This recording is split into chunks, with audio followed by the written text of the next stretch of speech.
আজকে শুনবেন এমন কিছু বিজ্ঞানীদের গল্প যারা কিনা পৃথিবীকে রক্ষা করতে একটি ভিন্ন প্ল্যানেটের উদ্দেশ্যে যাত্রা শুরু করে, কিন্তু সেখানে গিয়ে তারা লক্ষ্য করে এই প্ল্যানেটটা তাদের খুবই পরিচিত, কিন্তু এখানে বসবাসকারী জীবগুলো মোটেও তাদের পরিচিত নয়, এমনকি খুবই ভয়ানক।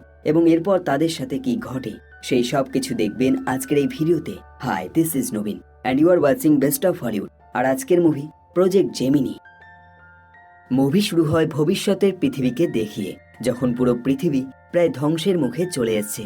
আর এই ধ্বংসের কারণ ঠিক 3 বছর আগে এক বিশেষ ধরনের ভাইরাস পৃথিবীতে ছড়িয়ে পড়েছিল। আর এই ভাইরাস বিশেষ করে উদ্ভিদের ওপর বেশি অ্যাটাক করছিল, আর এর কারণে মানুষের খাবার মতো কোনো কিছুই আর বেঁচে ছিল না। এমনকি সমুদ্রের প্রত্যেকটা জীবও একটা সময় এই ভাইরাসে আক্রান্ত হয়েছিল। অর্থাৎ এক কথায় বলতে গেলে পুরো পৃথিবীর ইকোসিস্টেমটাই চেঞ্জ হয়ে গিয়েছিল। একইভাবে উদ্ভিদের মধ্যে আক্রমণ হওয়ার কারণে বেশিরভাগ উদ্ভিদ মারা গিয়েছিল এবং অক্সিজেনের অভাব দেখা দিয়েছিল।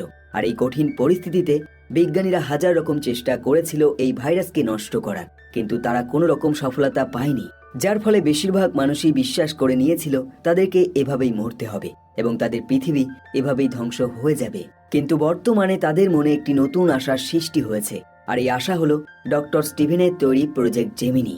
স্টিভেন এই প্রজেক্ট জেমিনির ব্যাখ্যাতে প্রত্যেককে জানায় তাদের গ্রুপের বেশ কিছু জীবাশ্ম বিজ্ঞানী এমন কিছু আর্টিফ্যাক্টস অর্থাৎ অবজেক্ট খুঁজে পেয়েছে যেগুলো কিনা এই পৃথিবীতে বহু বছর ধরে রয়েছে। এমনকি যখন এই পৃথিবীতে কোনো জীবের সৃষ্টি হয়নি তখন থেকে এই জিনিসগুলো রয়েছে, এবং স্টিভেনের বিশ্বাস এই অদ্ভুত জিনিসগুলোই পৃথিবীতে জীবের সৃষ্টি করেছে। আর এই কারণে সে এই অদ্ভুত জিনিসের মতোই একই জিনিস কৃত্রিমভাবে তৈরি করেছে। আর এর উদ্দেশ্য, সে এই অবজেক্টগুলোকে একটি শিপের মাধ্যমে মহাকাশে পাঠাবে এবং সেখানে গিয়ে এই অবজেক্টগুলো তাদের পছন্দ মতো প্ল্যানেট খুঁজে নেবে এবং সেখানে জীবনের সৃষ্টি করবে।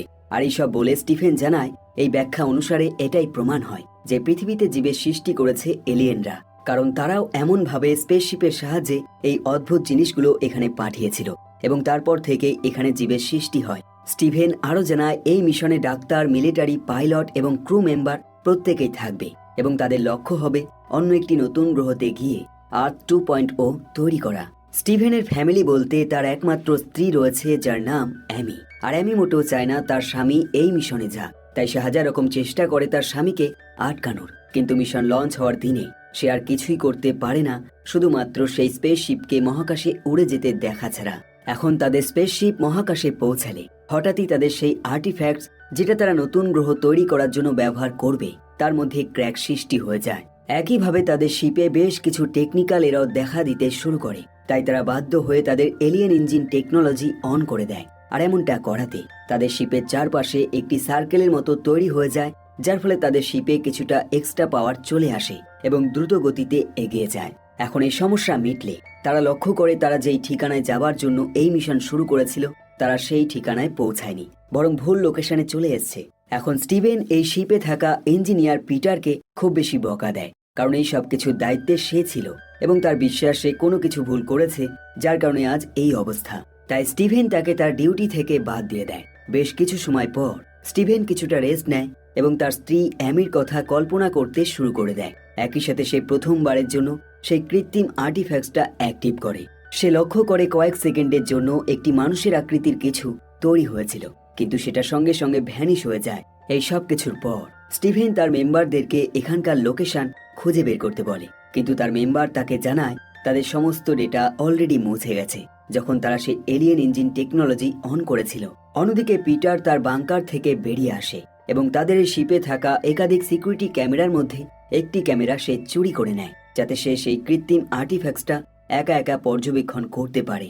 এবং একই সময় তাদের এই শিপের কম্পিউটার একটি অ্যানাউন্সমেন্ট করে এবং এই অ্যানাউন্সমেন্টে সে জানায় তাদের এই এয়ারলককে ওপেন করেছে এবং কোনো কিছু নষ্ট করার চেষ্টা চলছে। এখন এই অ্যানাউন্সমেন্ট শুনে প্রত্যেকে চারপাশটা ভালোভাবে দেখে এবং তারা লক্ষ্য করে পিটার বাইরে ভেসে বেড়াচ্ছে এবং সে বরফের মতো শক্ত হয়ে গেছে।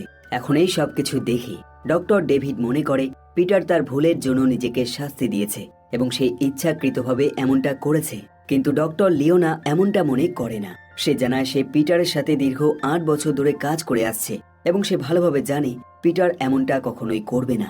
এখন এই কান্নাকাটি দেখে স্টিভেন খুব বেশি রেগে যায়। সে লিওনাকে বলে, তোমার এই ইমোশন তোমাকে কন্ট্রোল করতেই হবে, কারণ আমরা একটি মিশনে বেরিয়েছি তাই আমাদের লক্ষ্য এই মিশন কমপ্লিট করা, কোনো কান্নাকাটি করা নয়।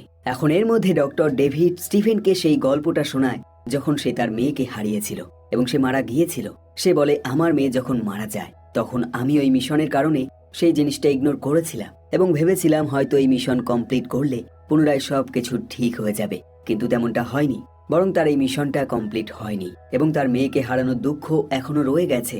স্টিফেন এই কথাটা মন দিয়ে শোনে এবং তাকে বোঝায় তার এই দুঃখ একদিন চলে যাবে, যেদিন তারা এই মিশন কমপ্লিট করবে। এখন এই সবের মধ্যে তারা লক্ষ্য করে তাদের শিপ এমন একটি প্ল্যানেটকে অতিক্রম করছে যেটা কিনা আগ্নেয়গিরির পাথর দিয়ে তৈরি, আর এই কারণে এই প্ল্যানেটে কোনো রকম অক্সিজেন নেই। কিন্তু অদ্ভুত ব্যাপার, তবুও চারপাশের বায়ুমণ্ডল খুব একটা বেশি বিষাক্ত নয়, অর্থাৎ তারা চাইলে ব্রিথিং মাস্ক লাগিয়ে সেখানে প্রবেশ করতে পারবে। তাই স্টিভেন মনে করে এটাই সেই উপযুক্ত প্ল্যানেট যেখানে তারা দ্বিতীয় পৃথিবী তৈরি করতে পারবে। কিন্তু ক্যাপ্টেন রায়ান স্টিভেনকে বাধা দেয় এবং জানায় তারা এখনো এই প্ল্যানেটটি পর্যবেক্ষণ করেনি এবং পরীক্ষা করেনি, তাই এখানে ল্যান্ড করা খুবই বিপজ্জনক হবে। কিন্তু স্টিভেন এই কথায় কোনো রকম গুরুত্ব দেয় না, বরং সে রায়ানকে জানায় এই মিশনটা সেই প্রথমে তৈরি করেছিল, তাই তার কথাই শেষ কথা। আর এই বলে সে ক্রু মেম্বারদেরকে রিস্কে ফেলে সেই প্ল্যানেটে ল্যান্ড করার জন্য যাত্রা শুরু করে দেয়। এখন সময়ের সাথে সাথে তারা যত সেই প্ল্যানেটের কাছাকাছি পৌঁছাতে শুরু করে, তাদের সেই শিপে এক ভয়ানক ঝড় আছড়ে পড়তে শুরু করে। তাই শিপের পাইলট ব্রেকিং থাস্টার অন করে দেয় যাতে তারা ধীর গতিতে ল্যান্ড করতে পারে। কিন্তু সমস্যা হলো এমনটা করতে গিয়ে তাদের শিপের সব ফিউল শেষ হয়ে যাবে, যার ফলে ফিরে আসা তাদের পক্ষে প্রায় অসম্ভব হয়ে যাবে। কিন্তু তারা এটাও জানে এর কোনো বিকল্প রাস্তা নেই এবং বেঁচে থাকার জন্য তাদেরকে এটা করতেই হবে। এখন শিপ যখন সেই নতুন প্ল্যানেটে আছড়ে পড়ে, প্রত্যেকটা ক্রু মেম্বার বেশ কিছু সময়ের জন্য অজ্ঞান হয়ে যায় এবং তাদের যখন জ্ঞান ফেরে তারা পুনরায় তাদের কাজ শুরু করে দেয়। তারা লক্ষ্য করে তাদের শিপের খুব বেশি ক্ষতি হয়নি, কিন্তু তাদের ফিউল খুব অল্প রয়েছে, যার ফলে তাদেরকে এখানেই থাকতে হবে।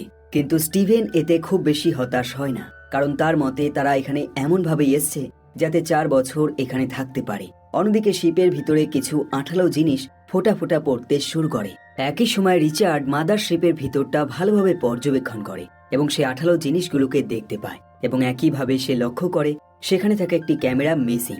অন্যদিকে বাকি মেম্বাররা সেখানে সার্ভাইভ করার জন্য প্রপার স্যুট পরে নেয় এবং পার্শ্ববর্তী একটি গুহাতে চলে যায় সেই আর্টিফ্যাক্টসটা অ্যাক্টিভ করার জন্য এবং তারা সেটা অ্যাক্টিভ করেও দেয়। একইভাবে তারা পুনরায় তাদের শিপে ফিরে আসে যাতে তারা ডেটাগুলো কালেক্ট করতে পারে। কিন্তু এর মধ্যে রিচার্ড তাদেরকে একটি ভিডিও দেখায় যেটা কিনা পিটার মৃত্যুর আগে করে গেছে, আর এই ভিডিও দেখে তারা চমকে যায়। তারা লক্ষ্য করে ভিডিওতে পিটার বোঝাতে চাইছে যে কিভাবে সে কোনো রকম ভুল করেনি, তবুও স্টিফেন তাকে কাজ থেকে বাদ দিয়ে দিয়েছে।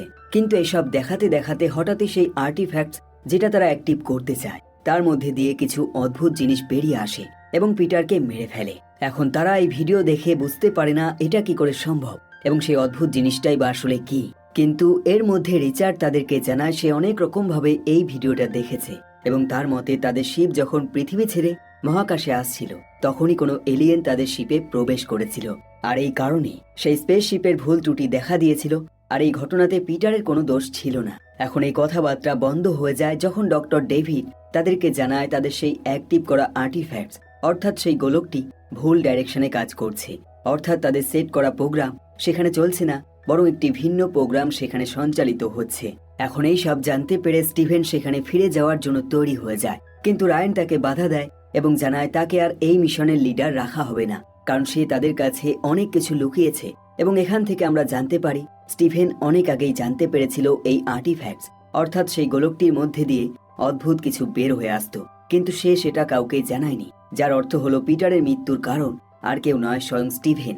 এখন এই কথা শুনে স্টিভেন বাধ্য হয়ে এই লিডারশিপ ছেড়ে দেয় এবং একটি ঘরে গিয়ে চুপচাপ বসে থাকে। বেশ কিছু সময় পর স্টিভেন ডেভিডের কাছে আসে এবং তাকে সেই গোলকটা ভালোভাবে পর্যবেক্ষণ করতে বলে এবং তাদের সেই এয়ারলকে তাকে লুকিয়ে থাকতে বলে, যাতে সেই অদ্ভুত জিনিস যদি বেরিয়েও আসে তবে তাকে যেন খুঁজে না পায়।